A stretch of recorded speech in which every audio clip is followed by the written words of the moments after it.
This episode brought to you by How to Write Manga, your complete guide to the secrets of Japanese comic book storytelling. Available wherever fine ebooks are sold.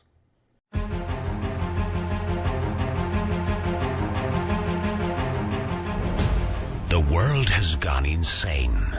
Cosplayers rule the conventions. Gamers dominate the tabletop and the internet. Sci-fi subjugates the movies, and fantasy rules the bookstore with an iron fist. Only one group can bring order to this unruly mob. A team of uber geeks, masters of the nerdly arts, trained for decades in the hobby shops and basements of the nation. Mobilized by the secret masters, they are the Department of Nerdly Affairs. So hello and welcome to the Department of Nerdly Affairs.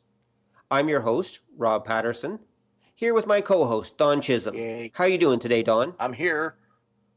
That's a start. So today, we're going to be talking about the Satanic Panic. Don, are you familiar with the Satanic Panic? Yes, I am. This was the major character building event of my life.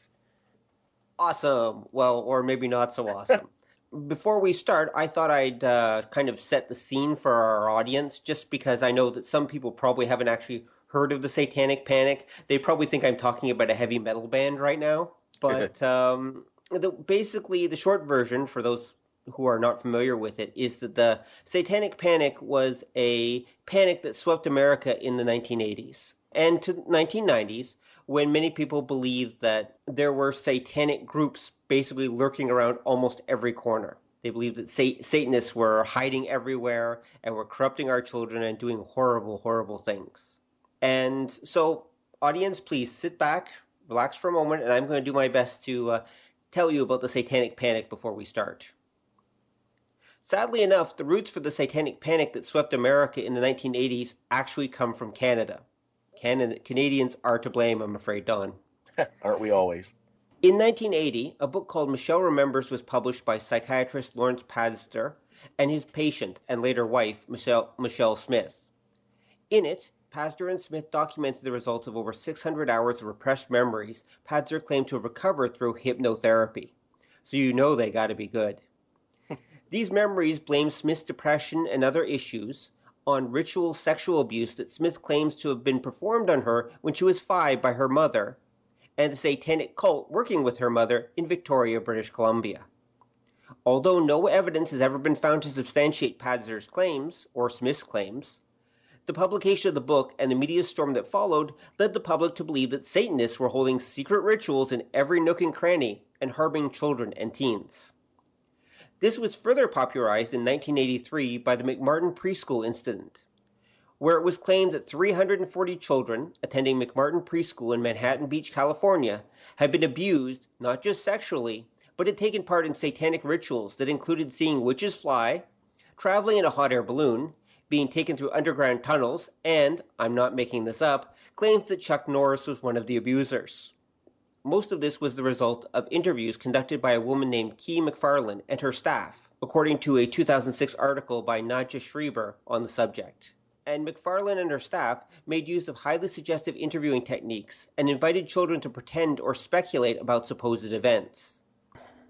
Dr. Michael Maloney, a British clinical psychologist and professor of psychiatry, was highly critical of the interviewing techniques used, referring to them as improper, coercive, directive, problematic, adult-directed in a way that forced the children to follow a rigid script, and that many of the kids' statements in the interviews were generated actually by the examiner.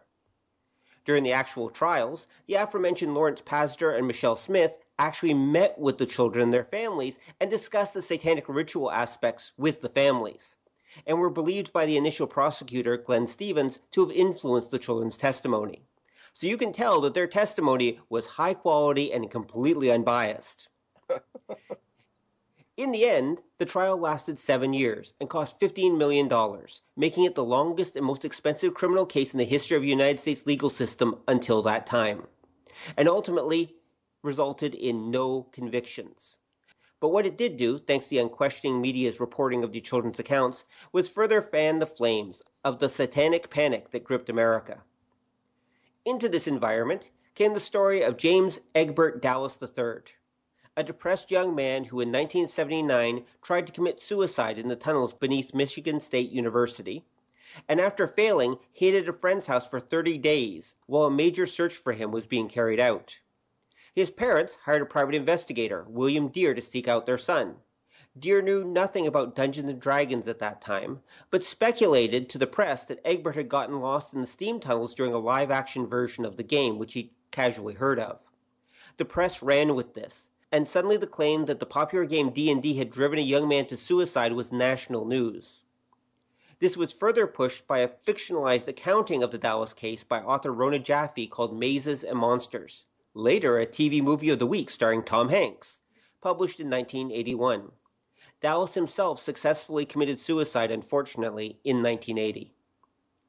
In 1982, a woman named Patricia Pulling, whose son had committed suicide and was an avid D&D player at one point, created BADD, Bothered About Dungeons & Dragons, her one-woman advocacy group fighting the evil of Dungeons & Dragons, despite there being no provable connection between D&D and her son's death.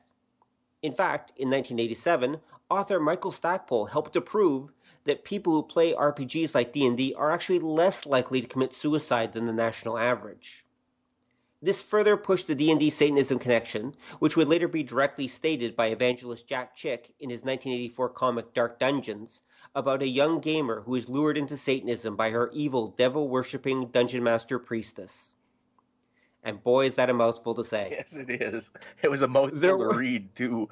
There were other attempts to connect role-playing and Satanism, but none ever really stuck in the public consciousness the same way, however. So there you go. There's a little bit of a background.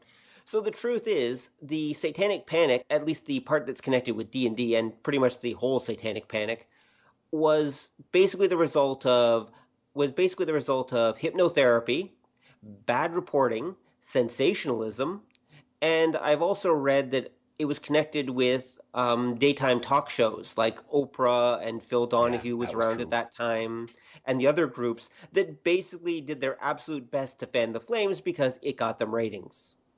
Yeah. There's some other bizarre stuff. I actually recommend people read up on it because it's a pretty interesting series of events that happened.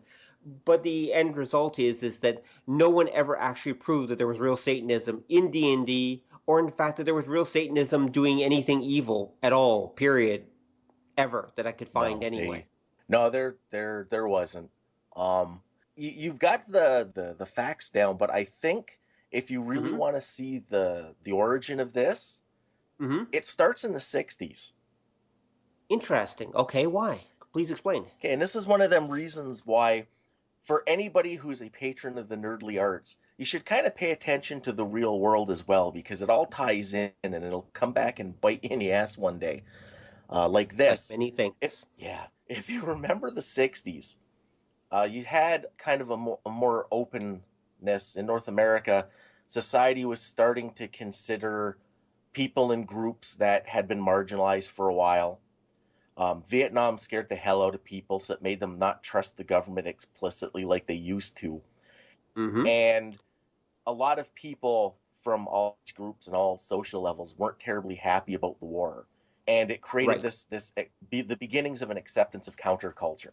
That it was okay. It was okay to speak out against the norm. It was okay to say that maybe human dignity and human life had more value than political ideas. And everybody knows this, like, the extreme, the hippies and all that.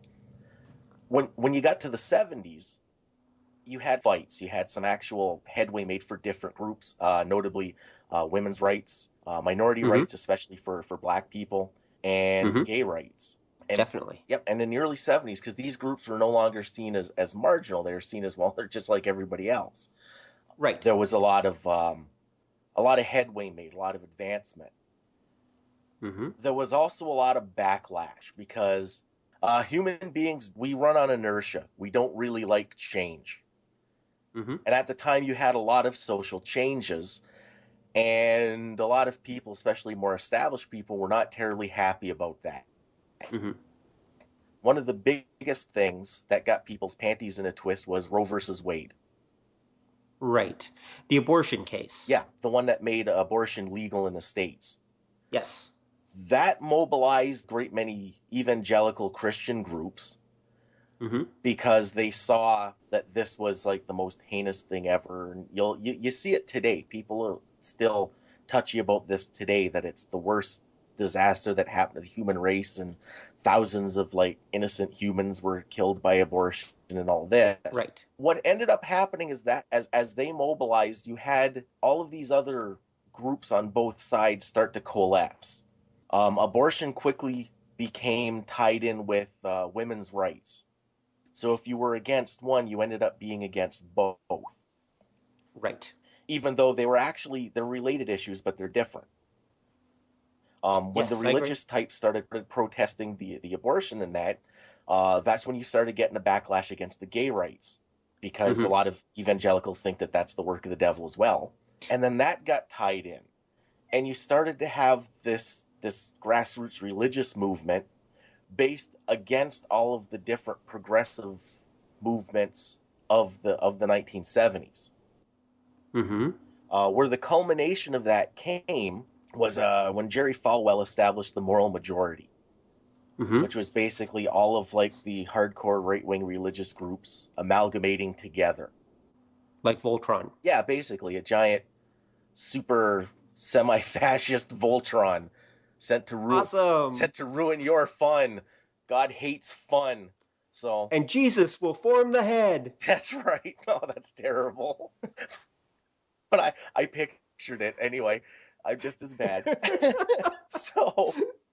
So the effect you had once the moral majority was in place, what ended up happening was for the 1979-1980 election, Reagan courted the moral majority, the religious right, heavily. And a lot of people think that's what pushed it over the top to get him in. Right. That it was he got the religious right on his side, which if you follow American politics, that's what the GOP still fervently tries to do today.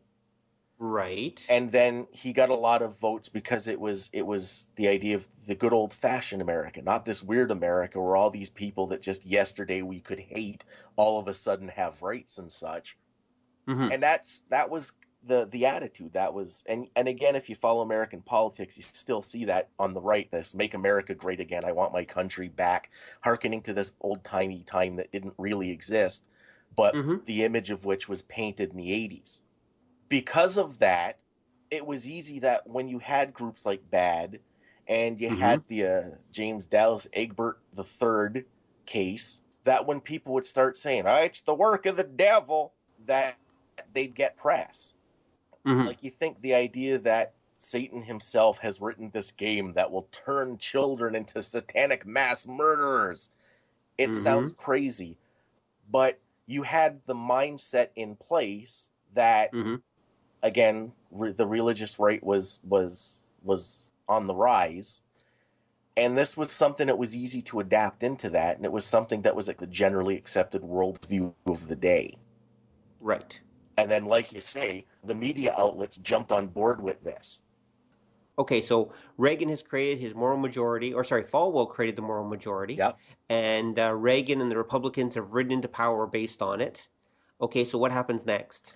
What happens next is the media jumps on board. And that was where you would get, and it was probably just a quirk that the D&D thing came up in these reports, but that's what everybody latched on to. Well, like I said, the detective hired to find Mr.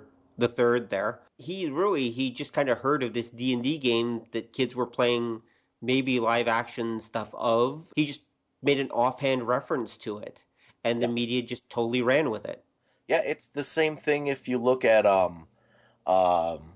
when Patricia Pulling's son, when he killed himself, there was no connection other than he played this game. Right.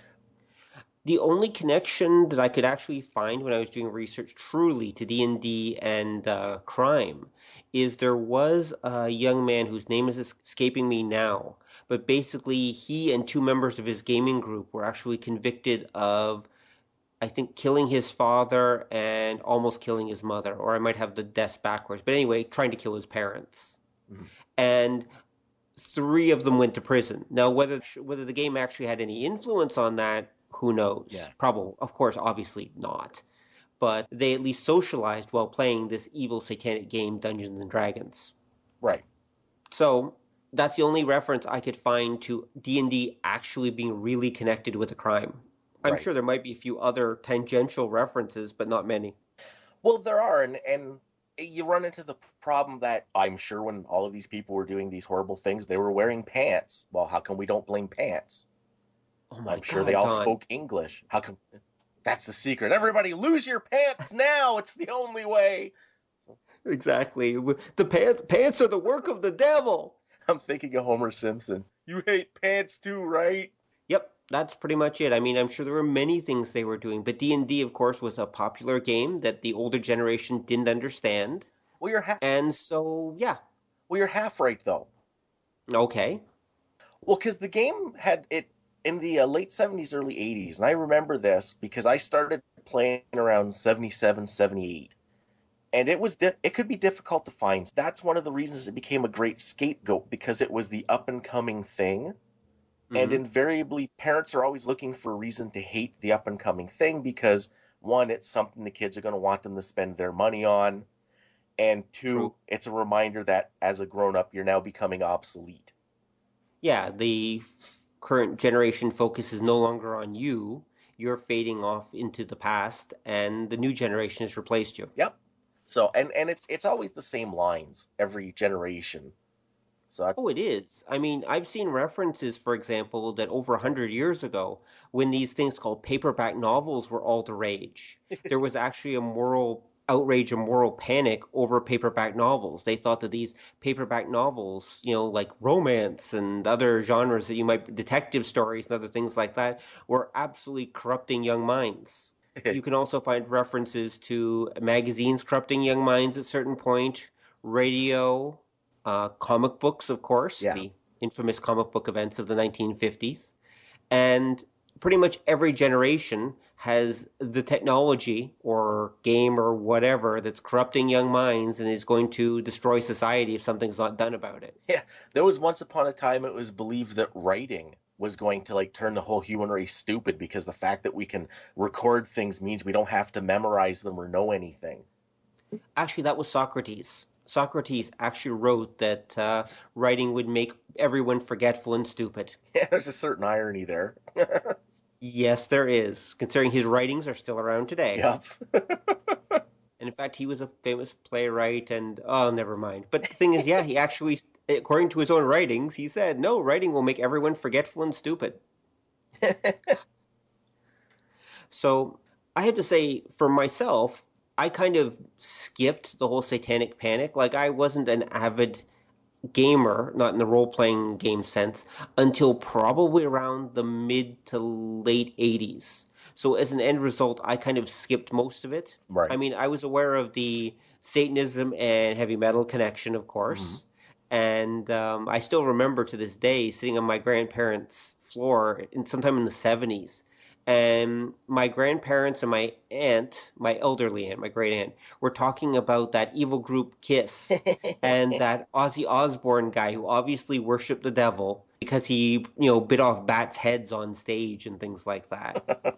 When it was on TV, I did actually see Mazes and Monsters back in the day. I mean, it ran from time to time, especially in reruns. I think I saw it. Yeah. So I was aware of the whole D&D and Satanism and gaming and Satanism connection, supposed connection, of course. Right. But I was never really affected by it. Oh, okay. But I think you were, weren't you? Yeah, because that was, like I say, I'd been playing a couple of years before it hit. Mm-hmm. And I remember when all of these people started saying it's weird, it's evil. Because to this day, this is why I do not like Geraldo Rivera. Because at the time he was on I believe he was with Entertainment Tonight. And he did a 2-part expose of the secret of what goes on in a Dungeons and Dragons game. And it made Mazes and Monsters look well adjusted, eh? Right. Because we watched it, me and my friends were like, we don't wear robes. I don't remember chanting or anything. What the hell's wrong with this guy? Apparently you guys were doing it wrong. Yeah, I guess. Well, if you've read the Dark Dungeons pamphlet, we must have, because we didn't have a super hot Elvira woman as our game master. Yeah, Because that, you were definitely doing it wrong. yeah, that was really common back in the early days of gaming. I don't know if the audience realizes that or not. Yeah, exactly. These mysterious hot women would show up and offer to, dungeon master for Yep, you. It was the most amazing thing that ever. was the only way you could learn how to play. Because like, holy smokes, was the Dungeon Master's Guide poorly organized. But Yes, it was. Unless that hot sorceress showed up and taught you how, you never would have figured that thing out. that's right, yeah. But anyway, And we're only being half sarcastic. yeah, anybody who's played AD&D realizes that and is laughing right now. They're also probably 40, so that's okay. Yeah, let's just say it really, really needed a good index. Yeah. Actually, if I recall right, wasn't the early Dungeon Master's Guide is actually just a collection of articles from like the early Dragon or fanzine or something that they slapped together? Yeah, with some extra stuff added, but that's essentially all it was. Yeah, that's what I thought. So, Because it's no, I remember I had a copy ages ago. I got rid of it because I eventually realized, wow, this thing is useless. well, it's useful, but the problem was you couldn't just buy the books and learn the game. No, you pretty much had to be taught the game by someone else, yeah. Yeah, or if you were lucky, you played one of the earlier editions of it, which the Red Book one was a little better organized. Yes, oh yeah, the Red Book one's awesome. That's totally playable. Yeah. It was when it became Advanced Dungeons and Dragons. Apparently, in this case, advanced means too advanced for you, buddy. Well, yeah, it was assumed that you'd already been playing for years. Right. So, because I remember waiting for it to come out. Mm-hmm. That's any indication of Wow. how old I am. So, out of curiosity, who taught you how to play D&D originally? Was it like your friends, your cousins, or aunts, uncles? No, I actually learned how to play on my own. Oh, okay. Like I said, there wasn't when I started, it wasn't a common hobby, and I got one of the books by accident. I used to pick up a lot of the miniatures because I like doing model kits. And then Right. one of the stores here that I got them at said, there's a game that goes with this. And I was like, really? Oh, okay. And I had the old Blue Book one. Wasn't that like the expert set or something, or was that just another version of the very basic set? What they did is the original one was the white box, which is the little Okay. half-sized white ones. And then Right. there was the Red Book D&D that most people remember. Right. And there was one that came in between. Oh, okay. And that was kind of when I started playing. Oh, okay.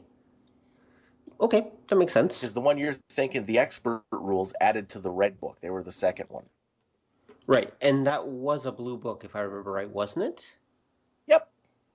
Okay, so that's why I'm getting confused. So there was more than one blue book. One was a version of the basic rules, and the other was the expert rules. Yeah. Got it. And so, when was the first time someone walked up to you and said, you're playing something that's the work of the devil? That kind of started around 1980. Okay. And that was just after the Red Book came out. Mm-hmm. Because I think part of what ended up happening to D&D Mm-hmm. was they had just put out the comprehensible set of rules, the original basic Red Book. At the time, the panic hit, and all of a sudden, everywhere you looked, it was evil and the work of the devil. And those two things combined made the popularity skyrocket. Well, yes, as soon as you tell teenagers something is the work of the devil, they all want it. Yeah, this is bad for you. I am so in. Exactly. And I can remember that because I remember going to, say, the Eaton Center in Toronto, and they had it was like a kiosk counter in the middle of the store, and the people were like 5 deep trying to get to that counter to like buy stuff. Wow. And then all of a sudden the books were available in like every bookstore and that, and it just took off as soon as everybody was told it was bad for you. Huh. Fancy that. Yeah, it's kind of how it usually works. So in a lot of ways, actually, Satanism was the best thing that ever happened to Dungeons and Dragons. Well, perceived Satanism anyway. Okay, you're right. Perceived Satanism. I don't think there was a reference to Satan, but there were references to like different demons and such in the monster manual, if I remember right. Yeah, and it was all like made up. They weren't actually referenced to anything that you'd find in any theological text. Right. That actually explains why the one D&D book, which one is it that has basically the picture of the devil on the front? Like he's holding up a little adventure or something, but it's basically a giant devil. That was the Dungeon Master's Guide. There we go. With the They knew their audience and they were playing it. They were playing it hard. Well, kinda. I don't think it was intentional because I think the panic snuck up on the people at TSR. Right. Because at the time, there were a lot of people at TSR that would write editorials defending the game, saying that this is all hokum. And at the same time, when second edition came out, they took all references to like demons and devils out of the book. Yeah. Second edition had references to demons and devils removed, references to the Cthulhu mythos, direct ones anyway, and a whole lot of stuff referencing token stuff was removed as well. Yeah, they did that around AD&D because when they put AD&D stuff out, they were still using a lot of those references, and that was copyright. So the original, the deities and demigods had a Cthulhu section, and it had an Elric section that they had to take out because they didn't actually have the rights to those. Yeah, that makes sense. Actually, there was just a biography of Gary Gygax that just came out not too long ago, like literally within the last couple months. I was reading an article about it, and in it, they actually do mention that I believe he was a Jehovah's Witness. Okay. And at some points, a relatively devout one. Apparently, he did kind of, fade in and out of how devout he was. But it's one of those things that when people talk about this period, they rarely discuss is the guy who is like behind these games and everything was actually a very religious dude. Yeah, a lot of them were. Tracy Hickman was religious as well. Yes, he was. He wrote articles looking at D&D from a religious perspective during that time too. Yeah, and that was the one thing that really bothered me because I was a kid. I was about 9 or 10 when this all started, and I remember it starting with the D&D thing because that's what personally affected me. It blew my mind because I had friends that were not allowed to play because the guy on TV said it's bad. And if you grew up in like the 70s, there were all kinds of PSAs during like Saturday morning cartoons about question what you see on TV, don't believe what you see on TV. Right. And then all of a sudden, as a kid, I'm looking at all the adults around me who are like, no, the TV said. That's why they needed those PSAs. And it bothered me because all you had... Yeah, they need to put those on for the adults. Yeah, the problem is they were in the wrong spot. Those PSAs should have been on prime time television, not Saturday morning television. At the time, they should have. Yeah, definitely. And then, I think they should be on there now. But anyway. Now? Yeah. Don't believe what you read on the internet. Oh, geez, yeah, that's going to happen. It should. Sorry, I keep interrupting. I apologize. Continue. But, you mean Obama's not a lizard person? Oh, that's okay. But the thing that bothered me most about that was I'm looking at the adults around me, and all they had to do to disprove all of this was open a book, watch a game, do a little reading. Like, there's nothing to any of and none of them would. Because that would require effort. Well, yeah, and like I say, I learned that the adults didn't care for this because it was like their money and it took time away from studying and homework, so they were looking for an excuse not to condone it. But yeah, and like I say, that it was a defining moment for me because that was where my great distrust of authority came from. Because like I say, I saw the authorities on TV who were full of hokum, and I saw like the parental authorities around me who were idiots, and I realized that, no, stupid's kind of a universal thing. Yeah, because I locked out on that because my grandfather was like super religious, and he was concerned. And he did the one thing nobody else did. He actually played a game and decided for himself that there was nothing to it. And it blew my mind that nobody else did that. That's all it would take. 10 minutes and you could have disproven this whole thing. But nobody did that.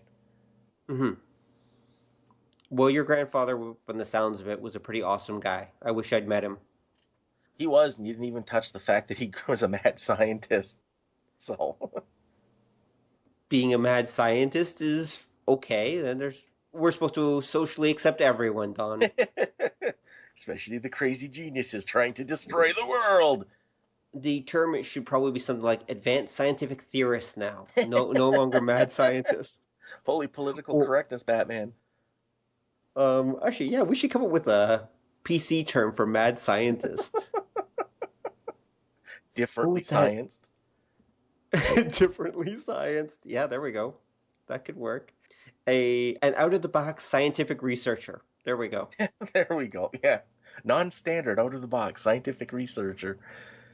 Unconventional researcher. There we go.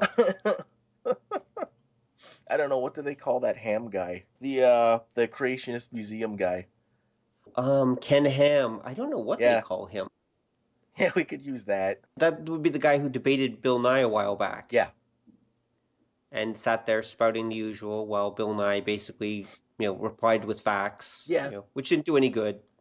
No, and again, it ties in with the conversation at hand because that's what ended up happening during the Satanic Panic. That's true. Well, when you have a panic going on, facts really do not matter because that's not what it's about. It's kind of the way the human brain works. I forget the technical term, but it's the idea that we don't believe in fact. Mm-hmm. We'll only accept fact from someone we recognize as an authority. Right. And how they get that recognition doesn't have to do with ability. It's more likability or agreeability. That would explain why people will accept supermodels and celebrities' words over, scientific researchers and scholars. Readily, very readily, in fact. Yeah, and that's why it's if you have any kind of organization, even if you're trying to do something that's demonstrably positive, you always go for the celebrity endorsement because that's what's going to carry you over. People believe celebrities. There's that root idea that they're obviously more important than us.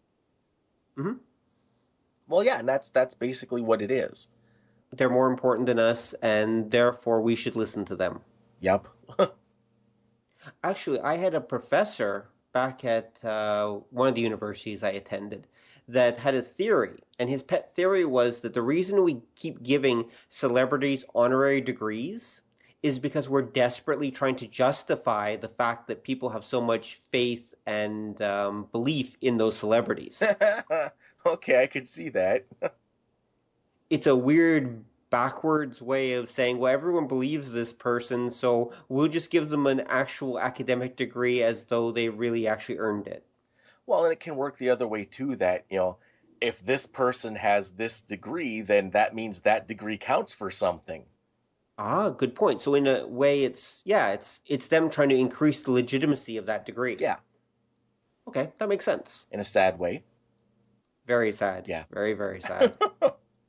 But that's the same kind of thing too. If you go back to the early 80s, to make it relevant to today, because I think we're almost the 80s again. Again. Yeah. This will be the third go around for me. But yeah, that sounds about right. But what you saw was this idea that essentially the social justice crusader types gained actual authority. Right. And that was why you had this era of just follow the dogma and nobody questioned. Right. I thought you were going to say just follow the dogma and nobody will get hurt. So you said that, going back, so you came into gaming just about the right time to catch a lot of this satanic panic and its effects on your gaming life. So how did it affect your gaming life then?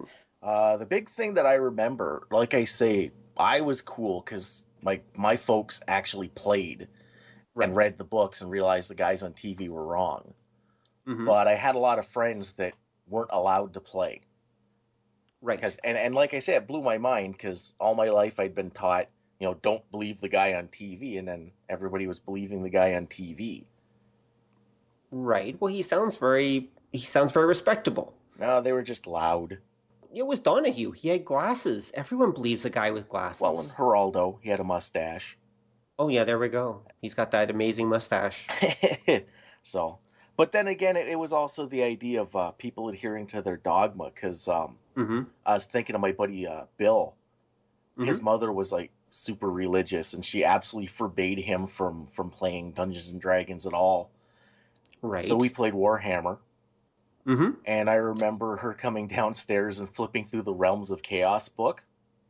I think we should pause and explain to our audience exactly what Warhammer role-playing is like, Don. Well, I remember the one ad with added death. Well, that's one way to describe it. Warhammer Fantasy Roleplay, for those who are not familiar, is basically a darker version of Dungeons & Dragons. It was basically the dark, gritty version of D&D. That's the best way of putting it. The dark, gritty British version, to be more Yeah, precise. that's important. Exactly. So it's really dark and gritty. And then the funny part of that was that the Realms of Chaos books, especially the first one, Mm-hmm. was their, are you sure that's PG-13 rated book of evil demonic monsters and such? Right. And like I say, I remember Bill's mom flipping through it, and she got this look in her eye, and she's like, "Is this Dungeons and Dragons?" And we're like, "No, it's Warhammer." And her demeanor totally changed. Oh, that's okay then.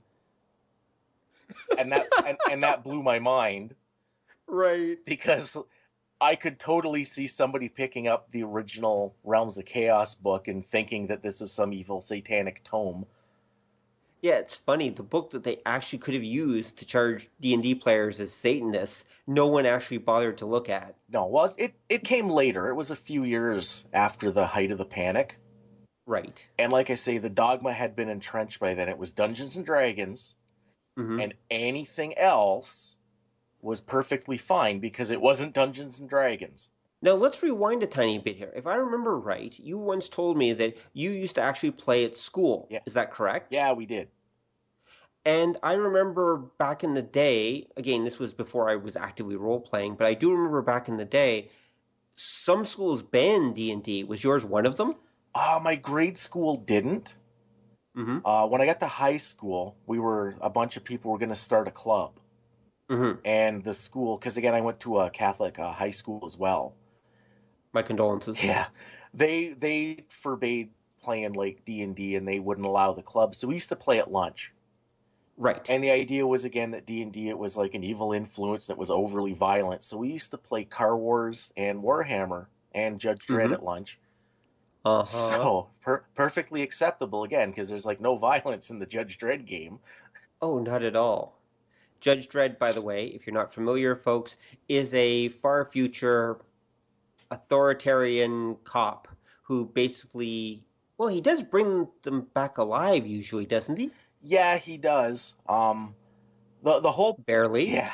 Well, the whole point of the Dredd stories, especially back then, was that you had this city of 5 billion people, 98% unemployment, nothing to do. Weird fads would catch on.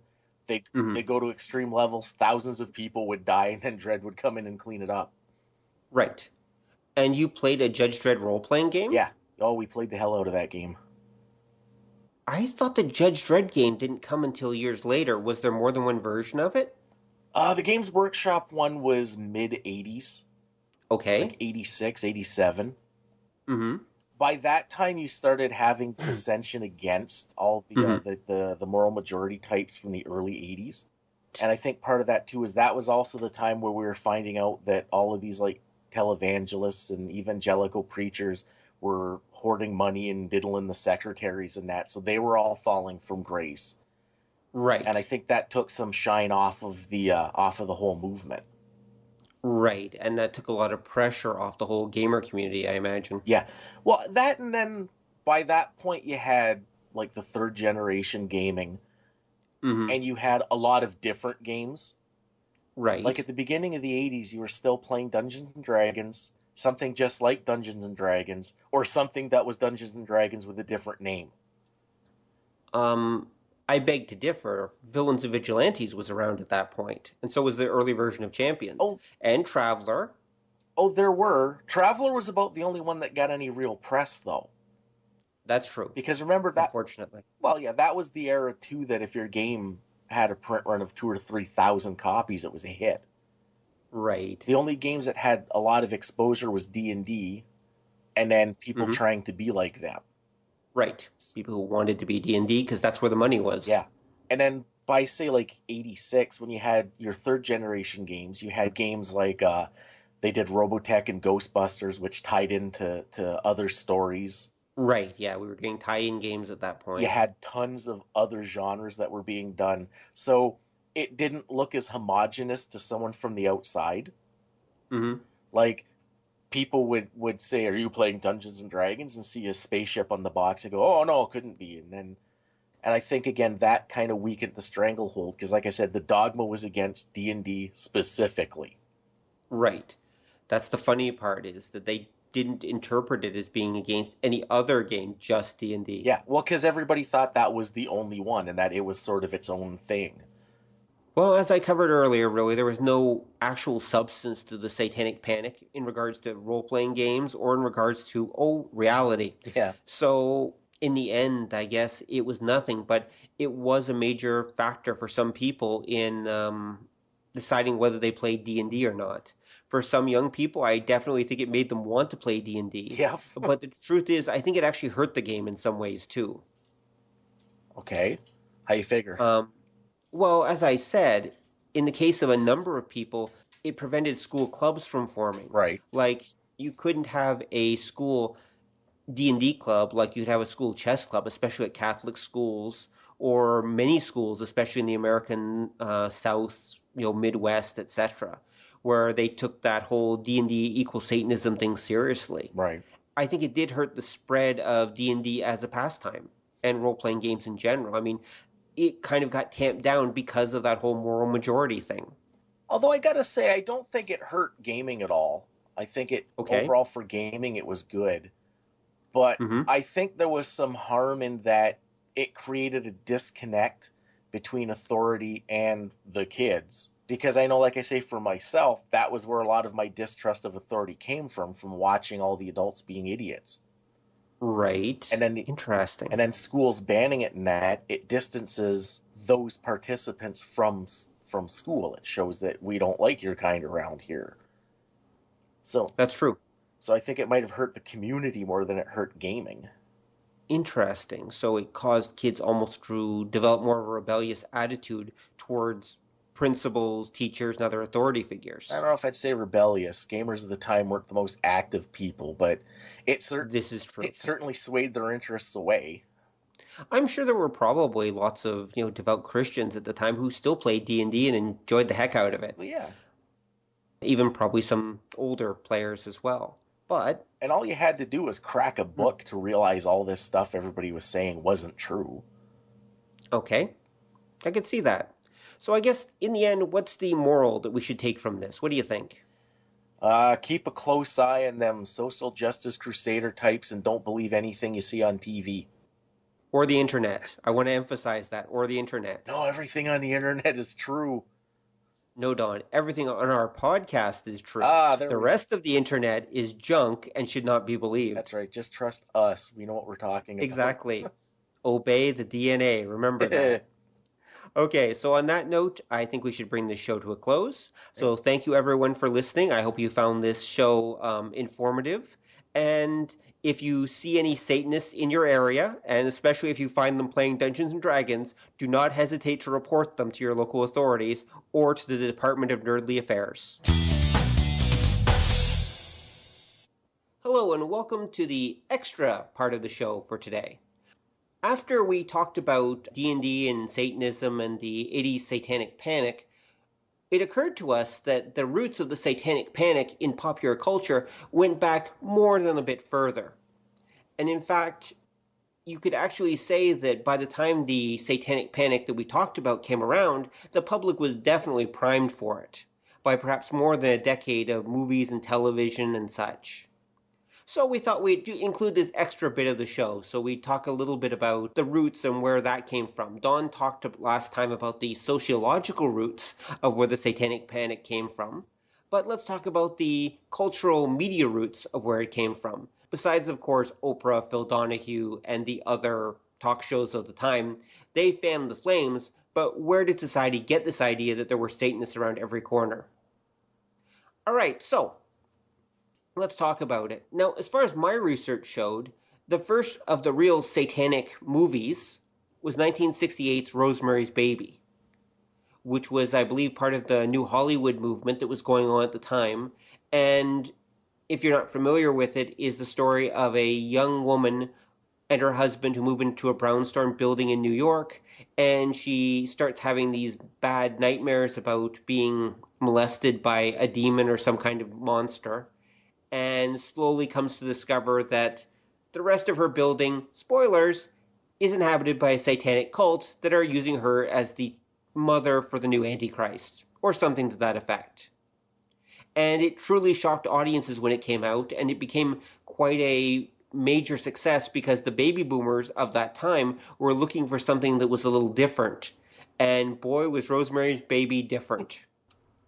Do you think that was the beginning of it, Don? Well, I think you're hitting at something important. Okay. And it's the idea that entertainment in general, a lot of people like to blame it for stuff. We just spent a fair amount of time talking about that. But it's a reciprocal effect. Okay.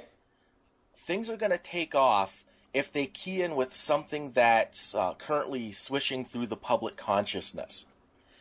Because you mentioned Rosemary's Baby is probably the first of the actual, like, satanic films that got a lot of attention. There were ones before. Okay.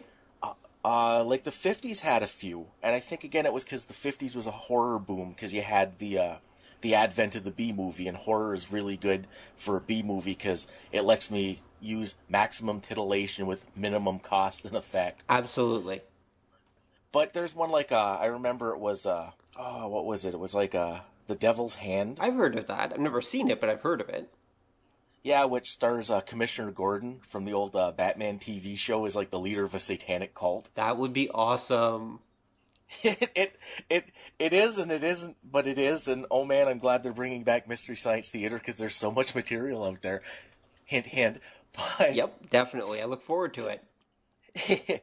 But you had a lot of stuff in the 50s that they would sort of just like use the devil like a rubber monster to wave in your face. Ooh, they're Satanists. But they never really got into it. They were just generic cult guys that in this one they're Satanists. When you got to things like, what was it, Feast of Blood, they're like cultists of Ishtar or whatever. And they just throw that label in. It didn't really connect with the public. Well, until like...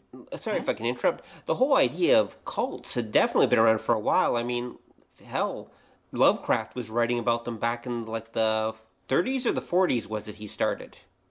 20s and 30s. Okay, there we go. So Lovecraft was obviously not coming up with that out of thin air. Might have been, he's Lovecraft. But I'd imagine the idea of like satanic cults running around, worshipping like, you know, Godzilla in an octopus hat, definitely had been there before. I mean, or at least the idea of, you know, weird cults running around. Because if I remember right, there were a lot of weird religions back in like the 20s. There kind of was, because the 20s was, again, it was like the 60s where it was an up period and everybody's looking for something new. Right. So a lot of the cults, they weren't exactly what we'd think of as a cult. They would be like, the best example, if you want, look up in Britain, they had what were called the Bright Young Things. Okay, never heard of those. Yep, and this is what a lot of them were. It was just like people in their 20s and that like to go out, get drunk, have orgies, cause trouble. Okay, well, yeah. It's what nowadays the media would label teenagers. So, yeah. If you've ever seen a CBC special, we all know teenagers, all they do is drink and have sex and get pregnant. No comment. And it was that idea. So you had this sort of idea of a cult. If you go back to like one of the things Lovecraft did that again was a dominant attitude at the time was the cultists weren't portrayed as like some kind of weird religion. They were sinister foreigners who did foreigner things, and worshipping alien gods was just part of that, because we all know that's what them weird foreign people did anyway. Oh, that makes sense, yes, okay. So they weren't Christian or devil cults, so to speak, although obviously that kind of idea did exist. I mean, even the Old West was filled with lots of small Christian splinter sect groups, for example, that were doing all sorts of weird stuff. Oh, yeah. Like Mo Sislak says, I was born a snake handler and I'll die a snake handler. Okay, then. But it's that idea. And this is the interesting part because it's always been there. Mm-hmm. Everything has always been there.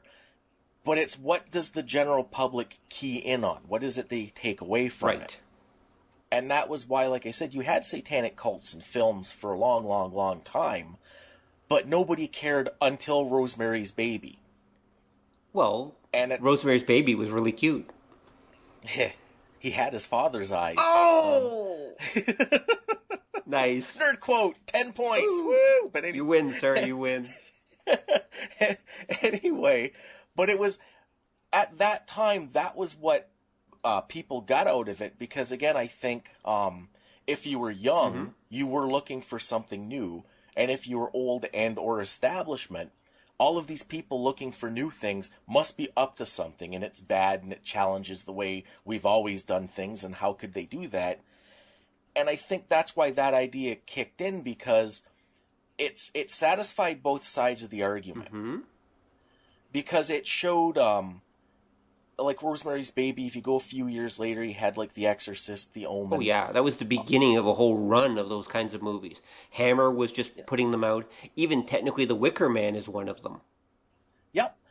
And again, why I say they satisfied both sides, and I think is why they took off for a while, is if you're anti-establishment, religion is one of the biggest symbols, and for the West that would be some form of Christianity. Right. And it was this idea that all of these movies portray Christianity and the idea of God in that context as vulnerable. In Rosemary's Baby, the Antichrist is born. In The Omen, the Antichrist is born. In The Exorcist, it's not actually the devil, it's an ancient Babylonian deity, but nobody generally makes that difference, is only beaten at the cost of the life of like two of God's servants, kind of thing. So on the anti-side, that's pleasing because it shows that, you know, the system can be beaten. If you're on the pro side, it's absolutely terrifying and supports why you hate everything that all of these uppity people are starting to get into, and how society's changing. And back in our day, you didn't have Satan taking over little girls. We never did that. It's the kids today. So it was creepy and justified all of the natural old people repugnance for whatever the kids are into these days. Right. Well, yeah, they were just coming out of Woodstock and all the hippie movement and the whole, you know, free love and drugs and all that movement. Yep. And it just totally went in with the stereotypes that old people had of young people during that time. Yep. And in the 60s, you had, again, with the experimenting, you had whole new types of spiritualism that people looked into. And that was something that I think for establishment people at the time was particularly shocking. Or threatening. And both, because the kids are usually, they're lazy, they don't want to work, they don't follow our values, but there was still that unbreachable core, and that was why when you had all these like new changes in society, the religious angle was a viable one. It's one that stuck in people's minds because that was one of these cores that nobody had ever tampered with. Right, it was one of the bedrocks of society, as they say. Yeah. Okay, and now it's under threat, it's under attack, and the young people are really finding that, you know, fascinating and edgy. I think some of this also comes from the shift that was happening in Hollywood at the time. The old guard at Hollywood had retired. This is like the mid to late 60s. And the new guard, the new generation of film directors were coming in. Now you have to understand that up until then, Hollywood had primarily been making what we would call G or even PG rated movies at that point. In fact, PG was pushing things. Because most of what Hollywood had done, they'd been doing it under the Hays Code, even though the code itself had been abolished. And also Hollywood was really playing it safe. They wanted the widest possible audience, which meant good middle-class values. So no graphic sex, no swearing. Heck, I don't think really they had much sex at all in those times. But then what happened is there was a shift in Hollywood, where the new generation of directors, Scorsese, Coppola, names that people will be familiar with, started making a new type of movie. Because they realized that the baby boom generation wanted something different. And so, therefore, they started making these new edgy movies, and the baby boom generation, who'd effectively been raised on, like, Disney-level movies, ate it up. Because this was more counterculture, right? These were edgy, artistic movies that the young people had never seen before. This was a radical experiment that was going on, that you could actually make movies that have actual thought and artistic value and tits and, you know, violence, and the good guys don't always have to win. Remember, up until then, the good guys always had to win. That's how we knew society was stable. Right. And so we got the first movie of what's called the New Hollywood era was Bonnie and Clyde with Warren Beatty and Faye Dunaway. And that had like a threesome in it. It had characters that didn't care about the law. Bonnie and Clyde are obviously outlaws, but they're the main characters. And so they went Right. around killing people. They went around doing socially amoral things. And yes, they do pay for it in the end, but the thing is, they're still the main characters, right? And they're shown to be enjoying it while they're doing it. They're having a grand old Right. time.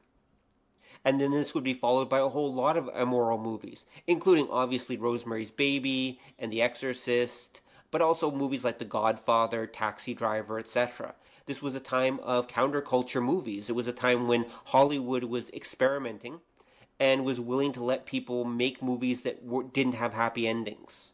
I think that you can't go farther than having the devil win in a movie, especially during that time, than to break the mold of the good guys don't always win. Right. So I think that there was some of that going on too. I think Hollywood was looking for something that they could use to appeal to the counterculture movement. And Right. at the same time, of course, Christianity was wrestling with Eastern religions were now suddenly becoming the way to go, and the young people were finding them fascinating, which I think really threatened a lot of the Christian values of the United States at that time, especially Middle America. Right. And so the end result was movies like Rosemary's Baby were really just capitalizing on that. Okay. I think they're right. I think that goes back a little farther, though. Okay? Because Hollywood, in quotes, is never really experimental. And you're right that you had these new directors come in, but a lot of what they were doing was the stuff that the B movies had been doing a decade earlier. Okay, I can see that. And again, it was because when you broke up the studio system and you had independent theaters, that's where the B movie came from. Because if anybody listening isn't aware, when you had independent theaters, you needed something to put in them. Yes, and that occurred during the 1950s, because the studio system was broken up in 1948. Yep. And so the 1950s were an era of independent theaters because that's what the big studios chose to sell off. They had to sell off either the production, distribution, or exhibition, and they chose the exhibition end. In other words, they chose to sell off the theaters. And so suddenly everyone and their brother needed content for those theaters, and so B-movies were made to cheaply fill in the space in between Hollywood productions going into the theaters. Oh, a lot of them, it wasn't even just to fill up the space. A lot of the independent theaters couldn't afford big budget stuff. True. And that's why a lot of, like, say, the old 50s movies are so cheap, because they were just cranking them out, because it wasn't a matter of quality. Just put something in there, because people will show up Saturday afternoon just to watch a movie. Exactly. Well, again, pre-internet, at that point, television was still on the rise, and really was something that generally only... Let's just say television was still spreading at that point. Yeah, there we go. That works. So, yes. I mean, TV was not a major competitor. And also, TV was, of course, that tiny little screen in black and white. So you could either go and watch something on a really big screen in black and white and make out with the girl next door, or you could sit in your living room with your parents and your father, passing gas in the chair or something like that, and spend your Saturday afternoon watching that tiny little box as you squint at it and hope that the signal comes in and doesn't fade out again because a cloud passed between you and it. Yup. So, yeah, I remember those days. Well, I remember the 70s, 80s version of those days, trying to get UHF channels at a distance, but that's neither here nor there. Yeah, the 70s version, which was watching the 50s version on TV. Leave it to Beaver. Yup, that's exactly what I was thinking. But Okay, but back on track. Yeah, so okay. Yep. So I see your point. Yeah, there were a lot of I don't want to call them underground, but we'll go with alternative or independent movies being made, and many of them did go against Hollywood values. I can see your point. Mostly there's Sorry, go. there's kind of two caveats to that, though. Okay. One of them is that like we said, there was so much of this stuff being made that there was always competition. It was always, can you be... And the easiest way to do that, and why horror was popular, because, again, it was shock. Right.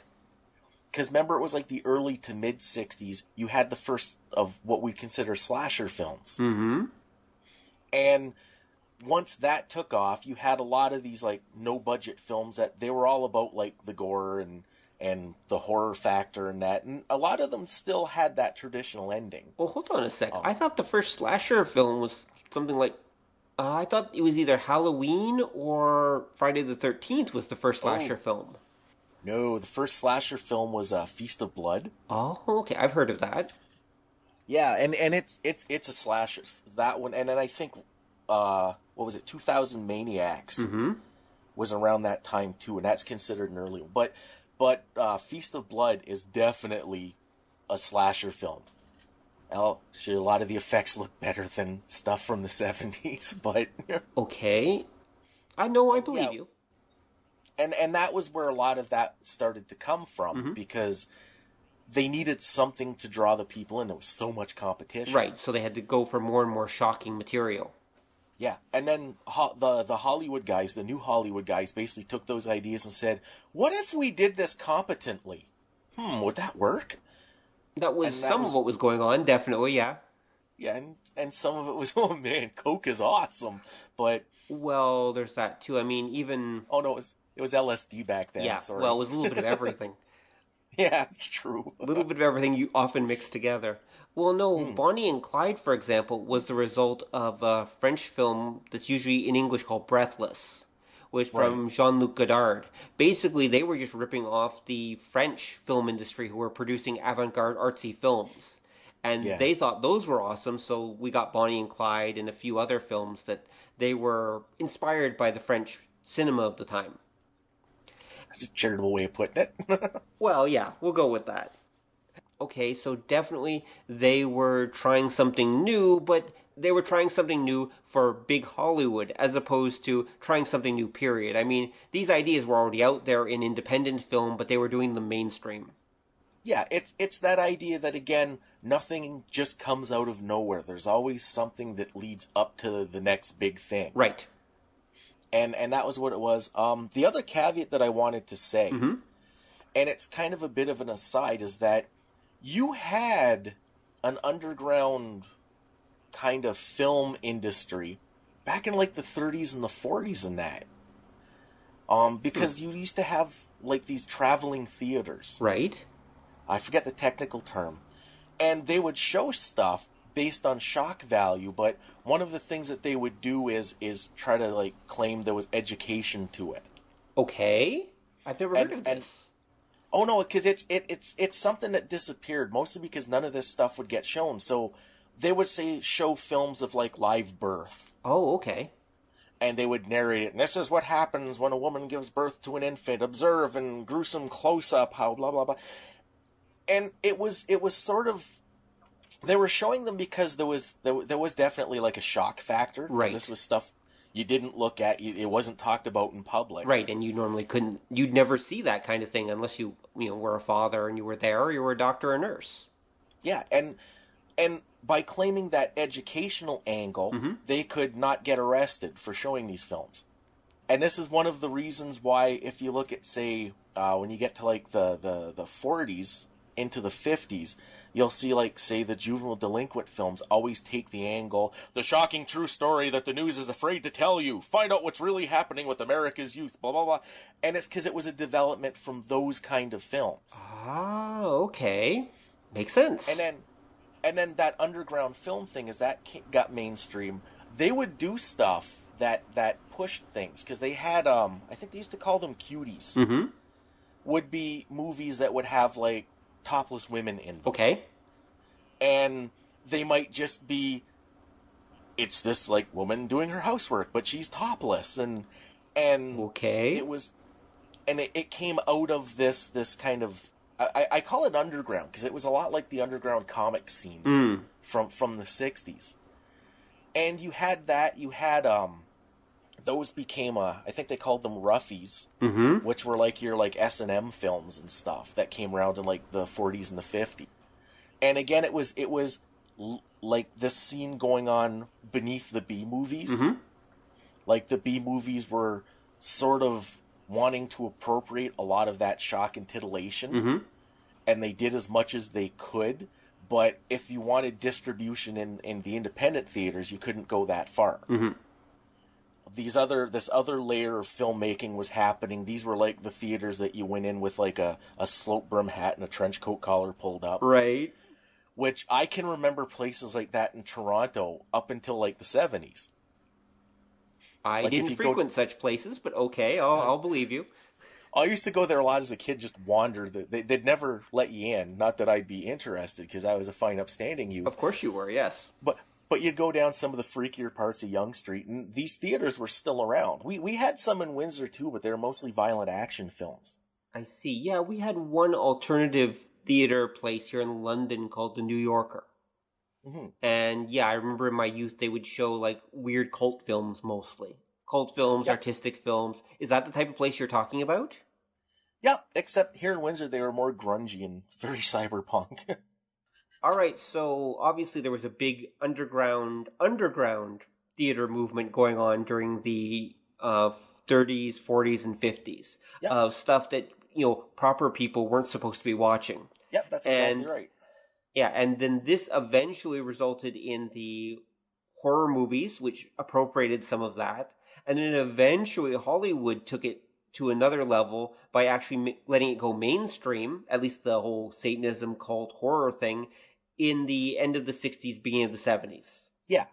Okay, so there we are. So we're at the 70s, and Rosemary's Baby has come out, and okay, so how does this tie together then? Oh, well, because again, it's that idea that you always have somewhere, and in the internet age, this is painfully obvious. You just have to go to YouTube for half an hour and you'll find it out.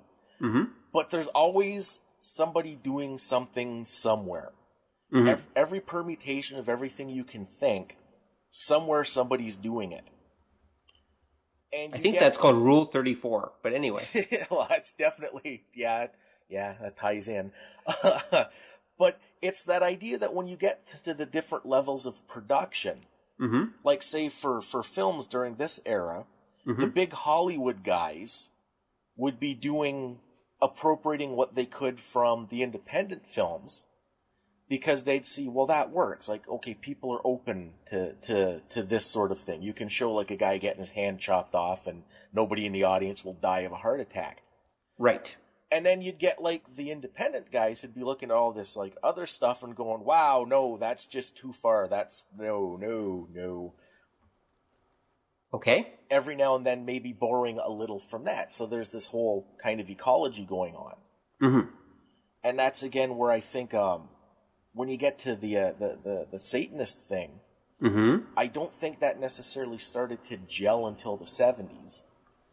But it has its counterculture roots in the 60s and maybe even a little earlier.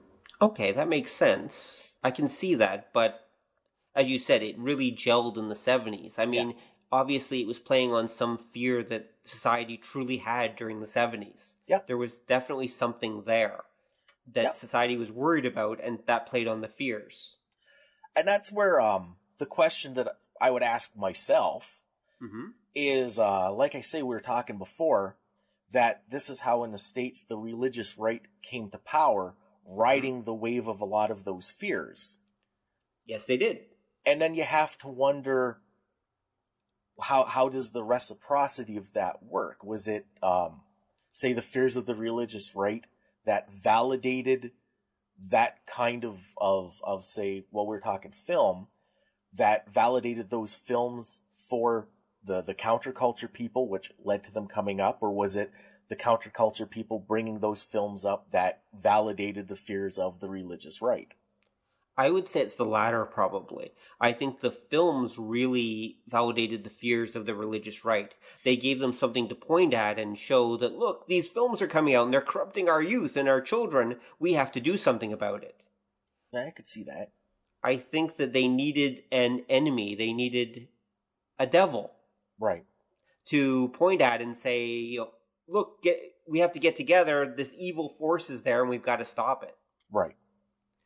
And so, yeah, I think that's probably where a lot of it came from. I think they used it. I mean, of course, probably both are true. Both of the things you said are probably true. But I think mostly it was them using anything they could, the religious right, I mean, using anything they could to generate an outside threat. Right. that required them to band together.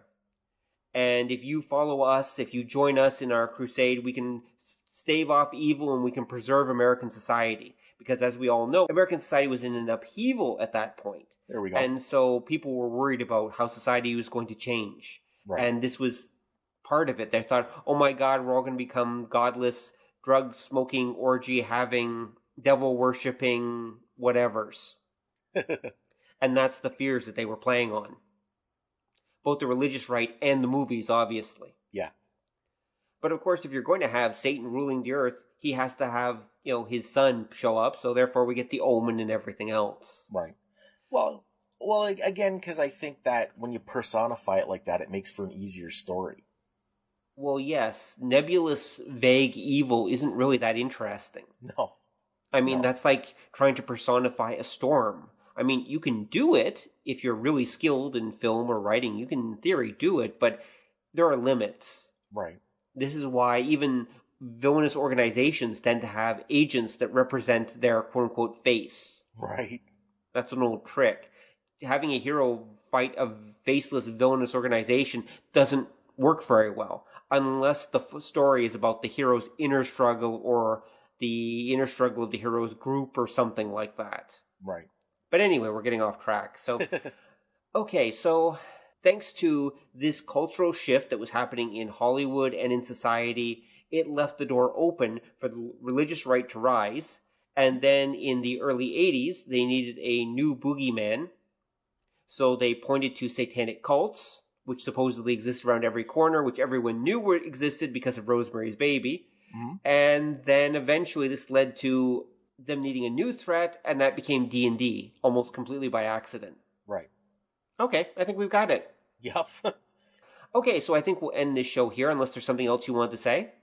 No, I think that's pretty much it for this one. We hit on some stuff that I think will come up later on in different shows. I think so too, but this is a good start, and we want to keep this focused. After all, we're just kind of filling out more details about what we already talked about earlier on. Oh, there's one thing. Okay, go. There is a really good documentary on the whole independent underground film scene. Really? Okay, what's it called? If you get a chance, it's American Grindhouse. I think I've heard of it, but I've never seen it. Yeah, I do recommend that because it covers a lot of this material, like the old-timey what happened to the film industry kind of thing pretty well. I will definitely include a link to it in the show notes, or at least the IMDb listing. Do you think it's on YouTube? It might be. Okay, well, we can go look. Anyway, if I can, I'll include a link to it on YouTube. If not, the audience can go looking for it themselves. But American Grindhouse, I will definitely check that out. It sounds cool. It is. Okay, on that note, next we're going to talk about Star Wars and our memories of Star Wars. And how Star Wars action figures traumatized both of us. And how one of us traumatized a Star Wars action figure. We're not going to talk about that, Todd. Okay, maybe we will. All right, anyway, see you next time. Bye. Bye. Thanks for listening to the Department of Nerdly Affairs. If you want show notes or to tell us why we're wrong, head on over to obeythedna.com and join the discussion. If you enjoyed the show, please tell a friend. And remember, to master the nerdly arts takes time, perseverance, and a whole lot of nachos. Do not be discouraged, for you too can be a light in the darkness. See you next time.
Come on over and join the conversation at obeythedna.com, where you will find show notes and more.